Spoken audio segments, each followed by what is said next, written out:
आपल्या जत शहरामध्ये पहिल्यांदाच सर्व पाळीव प्राणी कुत्रा, मांजर, गाय, म्हैस, शेळी, मेंढी, कोंबड्या, वराह आणि इतर पाळीव जनावरांची औषधं व संसाधनं मिळण्याचं एकमेव ठिकाण शिंदे मेडिकल आणि शिवशंभू पेट शॉप जत. इथे मिळतील श्वान आणि मांजरींसाठी नामांकित कंपनींचं फूड, आवश्यक साहित्य आणि सर्व औषधं, गाई म्हशी आणि संकरित गायींसाठी दूध वाढ करणारे उच्च दर्जाचे कॅल्शियम लिक्विड आणि पावडर, शेळ्या मेंढ्यांसाठी जंत निर्मूलनाची औषधं आणि पोषक सप्लिमेंट्स, वासरं, कोकरं, पिल्लं यांची निरोगी वाढ होण्यासाठी खास औषधं आणि सल्ला.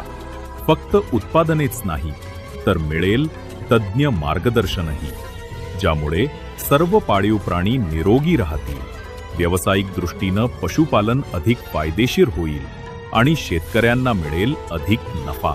तर लक्षात ठेवा, आपल्या सर्व प्राणी आणि पाळीव जनावरांसाठी एकच विश्वासार्ह नाव शिंदे मेडिकल आणि शिवशंभू पेट शॉप जत. पत्ता राजे महाराणा प्रताप चौक, सातारा विजयपूर रोड, जत.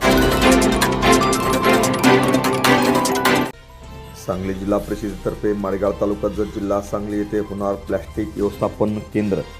ग्रामीण भागातील संकलित केलेल्या प्लास्टिक कचऱ्याचे व्यवस्थापन करण्यासाठी जिल्ह्यातील प्रत्येक तालुक्यात एक प्लास्टिक व्यवस्थापन केंद्र सुरू करण्यात आले आहे.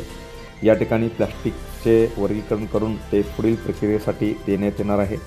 त्यासाठी माळेगाव गावाची निवड करण्यात आली आहे. स्वच्छ भारत मिशन ग्रामीण टप्पा 2 अंतर्गत जिल्ह्यातील सर्व 10 तालुक्यात एका गावांची निवड करून तेथे प्लास्टिक व्यवस्थापन केंद्र सुरू करण्यात आले आहे. प्लास्टिक मुक्त गाव या संकल्पनेला जिल्ह्यातून मोठा प्रतिसाद मिळत आहे. ग्रामीण भागातील प्लास्टिक कचरा व्यवस्थापनासाठीचे हे महत्त्वपूर्ण पाऊल आहे, असे मत जिल्हा परिषदेचे मुख्य कार्यकारी अधिकारी विशाल नरवडे यांनी व्यक्त केले. तत्कालीन मुख्य कार्यकारी अधिकारी तृप्ती दोडमिशे यांनी प्रत्येक महिन्यातील पहिल्या व तिसऱ्या शनिवारी गावोगावी प्लास्टिक संकलनाची मोहीम राबवली होती. त्याला जिल्ह्यातून चांगला प्रतिसाद मिळाला होता. त्यावेळी संकलित केलेले प्लास्टिक हे एकत्रितपणे रिसायकलिंगसाठी दिले जात होते. आता संकलित केलेल्या प्लास्टिकच्या व्यवस्थापनासाठी प्रत्येक तालुक्यात एक केंद्र उभारले आहे.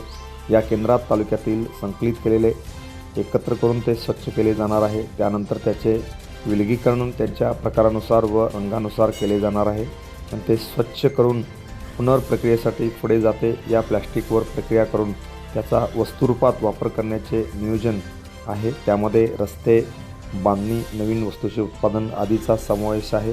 मुळात प्लास्टिक कचऱ्याची निर्मिती होऊ नये यासाठी प्रयत्न या ठिकाणी होत आहेत. त्याचा वापर कमी करण्यासाठी लोकांमध्ये जागरूकता निर्माण करण्यासाठी सातत्याने प्रयत्न करणार असल्याचे उपमुख्य कार्यकारी अधिकारी किरण सायमोते यांनी सांगितले. Press the bell icon on the YouTube app and never miss another update.